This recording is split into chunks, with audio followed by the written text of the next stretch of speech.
Good afternoon, everybody on YouTube. This is Rick Thomas from Obsolete Video Services.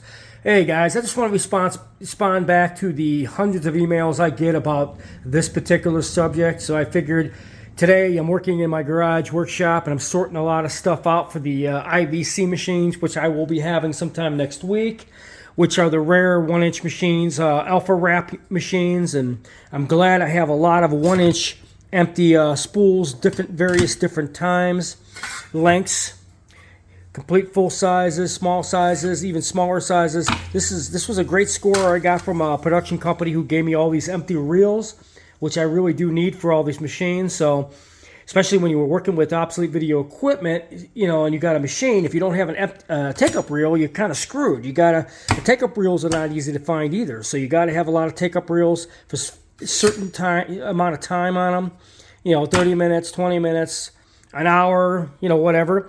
Well, I have a bunch of take-up reels for my IVC in my Type C machine, which you obviously can see right here. That's the largest of the reel, which is the most largest size that was made for 1-inch tape, as you can see. Anyways, I get people say, hey, if you get a bunch of 1-inch reels like that with videotape on them, and you need to bake them, how do you do that? How is baking even done with videotapes or even large formats such as this?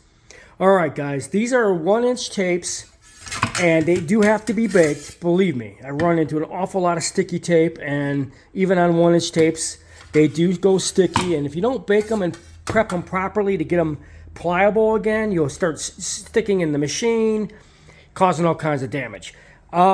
Anyways, here's 1-inch videotape on a big, large reel. You figure that's a large size, right? And you got all these smaller sizes. How do you bake these tapes? As you say, bake and clean them to get them prepped to transfer them off. Well, anyways, we have a baking process here.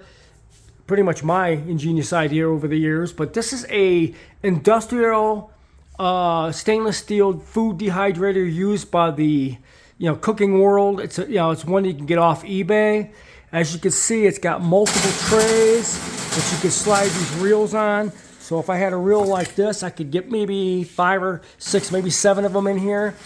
And that way their tapes are exposed and open and they can be baked off of these reels.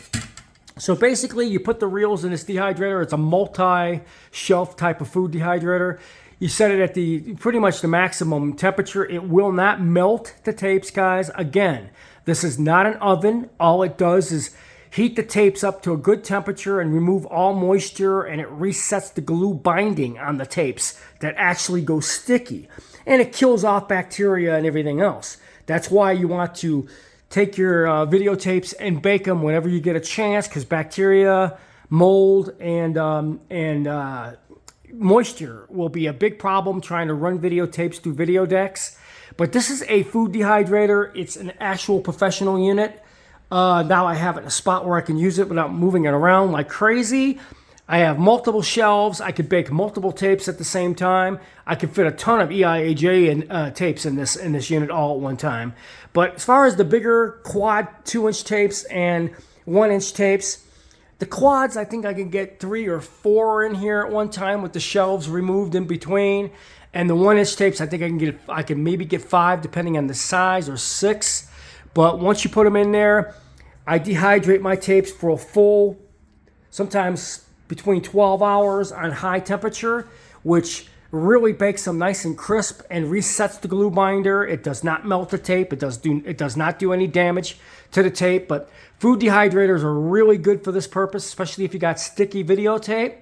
But anyways, we put our 2-inch quad tapes and our 1-inch tapes in this particular machine. It's a food dehydrator. You can get it off of eBay. It's an industrial one. It's stainless steel. It's got a front lid to it like so, as you can see.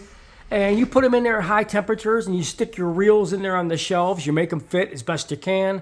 Cassettes, you can get more in here. But when it comes to the 1-inch or 2-inch, you have to make room for these reels to actually fit.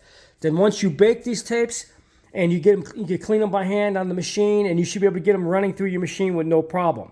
Again, guys, as you can see, I got a lot of 1-inch reels or take-up spools, which have various different times and length on them, which is great. These were all donated from a television production company that gave me them all at one time because they got rid of their machines.